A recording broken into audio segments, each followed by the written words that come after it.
mërkur duket se është një ditë me vështirësitë e veta dhe me kohën kur ndodhin fenomenet. Një kujdes të veçantë duhet bëni për këtë ditë, edhe pse është një ditë ku shumë gjëra mund të diktojnë, mund të rregullohen në fusha të ndryshme. Por ka diçka që nëse neve duam që gjërat të vinë siç neve kërkojmë dhe ëndërrojmë, është një mundësi e artë ku çfarë do që neve kërkojmë dhe duam, në këtë ditë kërkohet vëmendje. Kërkohet vëmendje sepse jo çdo gjë që shkëlqen është flori. Paraditja na mëson që neve të jemi koherent me ato që ka ndodhur.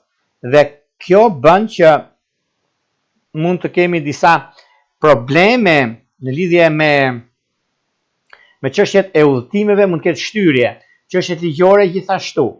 Por nuk ka vend për të shqetësuar sepse jo çdo gjë është për të keq, por ka dhe gjëra që janë surprizë për punën, për gjërat që do të diktojnë, do të ndikojnë në anën e punës apo të karrierës.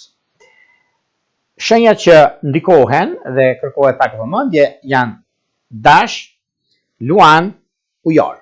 Jeni të kujdesshëm nëse duhet të firmosni kontratë, ose duhet mbas orës 11 e tutje mund ta firmosni. Nga ora 7 deri në 9 keni kujdes sepse hëna nuk jep favorizime dhe ka disa probleme persona që mund të firmosin ose pasiguria bën punën e vet. Dhe ç'është pasuria apo gjëra të natyre mbas orës 12 mund bëni çfarë doni. Kurse në shëndet e tjera nuk duket se ka diçka.